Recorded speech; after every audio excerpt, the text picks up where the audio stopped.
क्या आप लोग जानते हैं कि एक वर्ल्ड रिपोर्ट के अकॉर्डिंग ये जो इजराइल है it is the 10th most powerful and politically influential country in the world. और अगर हम इसकी मिलिट्री की बात करें तो it is the 4th strongest military in the world behind Russia, US and China.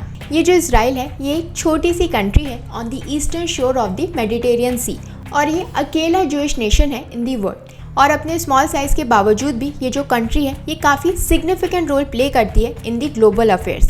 लेकिन ये सब कुछ पढ़ने के बाद, ये सब कुछ जानने के बाद आई वॉज सरप्राइज्ड कि इजराइल जैसी कंट्री जिसकी जो जीडीपी है it is at $564 billion and its GDP per capita is 58,270 US dollars, उसको कैसे हमास ने तहस नहस कर दिया है। अगर हम हमास की बात करें तो ये एक सुन्नी इस्लामिस्ट पॉलिटिकल और मिलिट्री ऑर्गेनाइजेशन है जो कि करेंटली गवर्न करती है in the Gaza Strip of the Palestinian territories.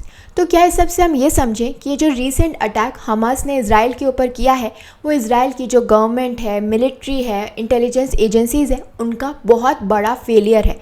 वरना इजराइल जैसी कंट्री जिसके पास इतनी स्ट्रांग मिलिट्री है उस पर हमास जैसे मिलिटेंट ग्रुप ने इतना मैसिव मिलिट्री ऑपरेशन लॉन्च कर दिया जिसके चलते अब तक हज़ारों लोगों की जानें चली गई हैं, बहुत से लोग घायल हो गए हैं और कितने ही लोगों को हॉस्टेज किया गया है इनटू द गाजा स्ट्रिप। और अब गाजा स्ट्रिप के लोग जिनका इस अटैक से कोई रिलेशन नहीं था एक्चुअली में वो इसके कॉन्सिक्वेंसेस भुगत रहे हैं, क्योंकि अब ये जो गाजा स्ट्रिप है it has been under an Israeli land, air and sea blockade. इसका मतलब ये है कि गाजा के अंदर जो लोग रह रहे हैं they are cut off from the world. और काफ़ी सारे ह्यूमैनिटेरियन एक्सपर्ट्स का कहना है कि ये जो गाजा का जो एरिया है it is actually an open prison, क्योंकि जो गाजा स्ट्रिप है वो इजराइल पे बहुत ही ज़्यादा डिपेंडेंट है। इसका रीज़न ये है कि गाजा स्ट्रिप के अंदर जो भी फ्यूल, फूड और मेडिकल सप्लाईज हैं या तो वो इजराइल से आता है या फिर इजराइल के थ्रू पास होके आता है। और क्योंकि अब इस अटैक के बाद जो इजराइल है उसने टोटल सीज कर दिया है तो ये सभी जो बेसिक एमिनिटीज़ हैं, जो बेसिक रिक्वायरमेंट्स हैं वो गाजा स्ट्रिप तक नहीं पहुँच पा रही हैं।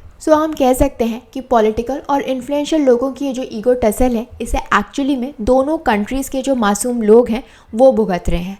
पर अब सवाल ये है कि ये जो हमास है इसने एक्चुअली में इजराइल के ऊपर ये अटैक आखिर किया क्यों उन्हें जूस से प्रॉब्लम है और उनका क्या एजेंडा है। तो इसके लिए सबसे पहले हमें समझना पड़ेगा कि ये जो इजराइल है ये एक्चुअली में बना कैसे, और उसके लिए हमें जाना पड़ेगा वर्ल्ड वॉर 2 में। तो ये तो हम सभी जानते हैं कि वर्ल्ड वॉर 2 के टाइम पर जूस के साथ क्या हुआ था।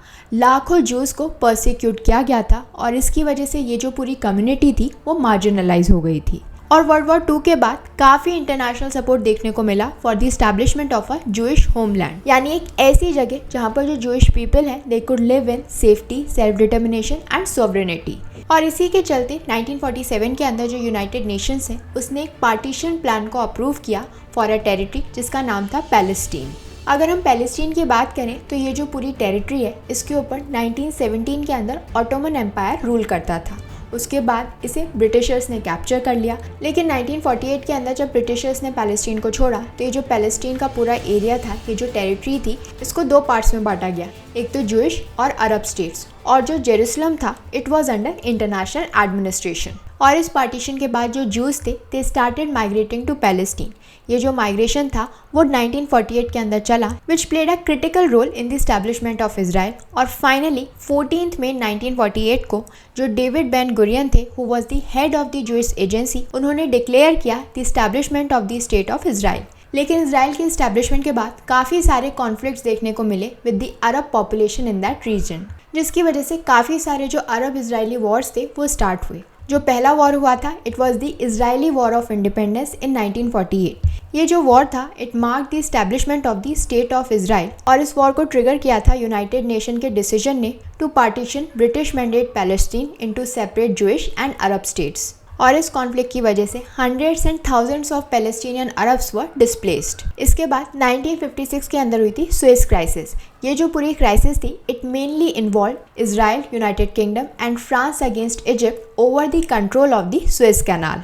इसके बाद 1967 के अंदर there was a 6-day war. तो इस वॉर के अंदर जो इजराइल था वो फाइट कर रहा था अगेंस्ट इजिप्ट, जॉर्डन और सीरिया। और इसी वॉर के अंदर जो इजराइल था it gained the control of the West Bank, Gaza strip, Sinai peninsula and Golan Heights. Then there was Yom Kippur war in 1973। इस वॉर के अंदर जो इजिप्ट और सीरिया है उन्होंने एक सरप्राइज अटैक लॉन्च किया था ऑन इजराइल ऑन योम किपुर, जो कि एक जूइश होली डे है। इसके बाद था फर्स्ट इंतिफादा, जो कि 1987 से लेकर 1993 तक चला। और ये जो वॉर था, इसके अंदर देखने को मिली थी दी पैलेस्टीनियन अपराइजिंग, जिसके अंदर मास प्रोटेस्ट, सिविल डिसोबीडियंस और ओकेजनल वायलेंस हुआ था against the Israeli forces, which eventually led to Oslo Accords, which is a series of agreements, जिसका मेन एम ये था कि वो स्टैब्लिश कर सकें एक framework for future negotiations and Palestinian self governance. Then there was second intifada, जो कि 2000 से लेकर 2005 के बीच में था। इसके अंदर भी वायलेंट अपराइजिंग देखने को मिली थी, which involve increased violence, suicide bombings and Israeli military operations in the West Bank and Gaza strip. Then there were Gaza wars. इसके अंदर जो इजराइल था, it was engaged in multiple conflicts with Hamas, जो कि एक Palestinian group है और govern करता है गाजा स्ट्रिप को। और इजराइल और पैलेस्टीन के बीच का जो झगड़ा है वो आज भी है। ये जो पूरा इशू है वो बहुत ही कॉम्प्लेक्स है और इसका रिजॉल्व होना इतना आसान नहीं है। लेकिन एक चीज़ मैं बता दूं, भले ही जो इजराइल था वो इसलिए बनाया गया था एक सेपरेट होमलैंड क्रिएट किया जा सके फॉर ज्यूज,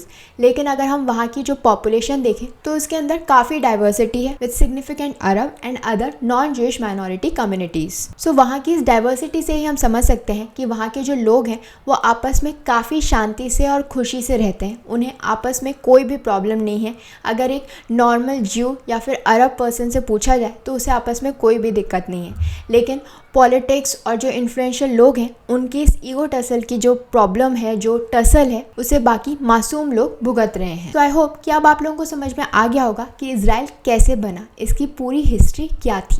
अब हम बात कर लेते हैं प्रेजेंट क्राइसिस की, कि ये जो अटैक हमास ने इजराइल पे किया था वो क्यों किया था और कैसे किया था। तो ये जो मैसिव मिलिट्री ऑपरेशन हमास ने लॉन्च किया था, ये उन्होंने किया था 7 अक्टूबर को, जो कि ज्यूज के लिए काफ़ी बड़ा दिन था। और माना जा रहा है कि हमास ने 5000 रॉकेट्स जो हैं वो इजराइल के अंदर छोड़े थे, followed by an attack by land, air and sea, with fighters penetrating deep into the territory under Israeli control. Hamas ने अटैक किया था मिलिट्री इंस्टॉलेशंस को और टेम्परेरीली टुक ओवर कर लिए थे वेरियस सेटलमेंट्स। इनफैक्ट इजराइल का जो आयरन डोम है वो भी इजराइल को इन अटैक से नहीं बचा पाया। अब आप लोग सोच रहे होंगे कि ये आयरन डोम है क्या। ये एक mobile all weather air defence system है जिसे डिजाइन किया गया था ताकि वो इंटरसेप्ट और डिस्ट्रॉय कर सके शॉर्ट रेंज रॉकेट्स और आर्टिलरी शेल्स, जो कि फायर होते हैं from a distance of 4 kilometres to 70 kilometres. और 2011 से लेकर 2021 तक जो यूनाइटेड स्टेट्स है उसने $1.6 बिलियन जो है वो इस आयरन डोम डिफेंस सिस्टम के अंदर इन्वेस्ट किए हैं। सो नाउ वी नो कि हमास का ये जो अटैक था वो कितना मैसिव था। और ऐसा माना जा रहा है कि ये जो पूरा ऑपरेशन था, इसकी पूरी प्लानिंग में, इसकी पूरी तैयारी में कुछ महीने या फिर कुछ साल भी लगे होंगे, क्योंकि ये जो पूरा अटैक था it was a total surprise for Israel. Israel जो था उसको कोई आइडिया नहीं था कि ये जो अटैक है इसकी क्या डेप्थ होगी, इसका क्या मैग्नीट्यूड होगा। उन्हें कुछ आइडिया नहीं था। दे वर जस्ट चिलिंग। उन्हें सोचा भी नहीं था कि हमास उनके ऊपर इतना मैसिव अटैक करने वाला है। दो अभी जो हमास है उसे ऐसा लग रहा होगा कि उन्होंने अपना जो शॉर्ट टर्म गोल था उसे फुलफिल कर लिया है। अब ये जो गोल था वो क्या था? सबसे पहले तो वो इजराइल को रोकना चाहते थे और वायलेटिंग दी अल-अक्सा मॉस्क, और जो उनका दूसरा गोल था वो ये था कि वो बार्गेन करना चाहते थे हॉस्टेजेस को for the release of Palestinian political prisoners which are held in Israeli jails. पर इस अटैक का कोई भी लॉन्ग टर्म एंड गेम नहीं है, क्योंकि इजराइल ने भी इस अटैक का रिस्पॉन्स करना चालू कर दिया है and already they have claimed more than 950 Palestinian lives. But again the question is कि हमास ने अभी अटैक क्यों किया, इस समय अटैक क्यों किया? इसका रीज़न क्या था? सबसे पहले रीज़न तो ये है कि जो हमास है उसे इजरायली गवर्नमेंट की जो पॉलिसीज़ थी वो समझ में नहीं आ रही थी, पसंद नहीं आ रही थी, क्योंकि जो इजरायली गवर्नमेंट है वो एनेबल कर रही थी settler violence in the occupied West Bank and Jerusalem, और ये बात जो पैलेस्टीनियंस हैं उन्हें अच्छी नहीं लग रही थी। इसी वजह से there was a growing demand for a reaction, और इसी के चलते वेस्ट बैंक के अंदर भी काफ़ी टेंशंस जो है वो बढ़ गई थी। और इसी की वजह से जो वेस्ट बैंक है उसके अंदर काफ़ी टेंशंस बढ़ गई थी, जिसकी वजह से जो इजरायली फोर्सेज हैं उन्हें शिफ्ट कर दिया गया था from south into the north, ताकि वो सेटलमेंट्स को गार्ड कर सके। और इजरायली फोर्सेज की इसी शिफ्टिंग की वजह से जो हमास है उसे ये अपॉर्चुनिटी मिल गई कि वो इजराइल पर अटैक कर सके। दूसरा रीजन था अरब इजरायली नॉर्मलाइजेशन, क्योंकि रिसेंटली ये देखा जा रहा था कि जो अरब लीडर्स हैं वो अब इसराइल को इतना प्रेशर नहीं कर रहे हैं इस मुद्दे पर, और अगर सऊदी और इसराइल के बीच का जो कॉन्फ्लिक्ट है वो नॉर्मलाइज हो जाता है, वो ख़त्म हो जाता है, तो इससे हमास का जो पॉइंट है उसकी कोई ज़रूरत ही नहीं रहेगी। तीसरा रीज़न ये था कि जो हमास था उसके अब ईरान के साथ जो रिलेशंस थे वो काफ़ी अच्छे हो गए थे और इसी वजह से उन्हें काफ़ी हिम्मत मिल रही थी इस अटैक को करने की। लेकिन मैं बता दूं कि जो ईरान है उसने मना किया है कि हमारा इस अटैक से कोई भी लेना देना नहीं है, लेकिन फिर भी ऐसे चांसेस हैं कि क्योंकि ईरान के साथ जो टाइज थे वो अच्छे हो रहे थे, वो रिपेयर हो रहे थे, तो इस वजह से हमास को लगा कि वो ये अटैक कर सकते हैं। हमास ने तो अटैक कर दिया है, लेकिन अब देखना ये है कि जो इसराइल है वो क्या करता है। इसराइल इस अटैक से तो रिकवर हो रहा है, लेकिन इसके साथ साथ जो इसराइल है उसने इंटेंसिफाई कर दिया है the bombardment of the Gaza trip और अनाउंस किया है total blockade on the coastal enclave, turning of electricity and blocking humanitarian add. अगर हम इसराइल की गवर्नमेंट की बात करें, नेतन्याहू की गवर्नमेंट की बात करें, तो ये ऑलरेडी काफ़ी डोमेस्टिक टर्मोइल जो है वो फेस कर रही है due to its judicial reforms, क्योंकि रिसेंटली जो गवर्नमेंट है उसने रिमूव कर दी है the power of the supreme court to cancel the government decisions. So already जो वहाँ की गवर्नमेंट है वो काफ़ी सारी इंस्टेबिलिटी देख रही थी, और अब इस अटैक के बाद ये गवर्नमेंट कितनी स्टेबल है उसका टेस्ट जो है वो अब होगा, क्योंकि इसराइल जो है उसे अब डिसाइड करना है that whether to take a ground invasion और क्या ये वर्दी है of the military and political cost. इस समय तो इसराइल ने गाजा स्ट्रिप पे बॉम्बार्डमेंट करना शुरू कर दिया है, जो कि पैलेस्टीन का पार्ट है। वहाँ पे काफ़ी सारे पैलेस्टीनियंस रहते हैं और इस समय वो काफ़ी अफेक्टेड हैं, लेकिन आगे इसराइल गवर्नमेंट क्या करती है वो देखना पड़ेगा, क्योंकि there might be a point जहाँ पर इसराइल को इजिप्ट की ज़रूरत पड़े ताकि वो मीडिएट कर सके some kind of conclusion of this escalation and a deal to exchange prisoners. So this was all about Israel-Palestinian conflict. I hope this information was helpful to all of you. Please do like, share and subscribe to my channel. Thank you.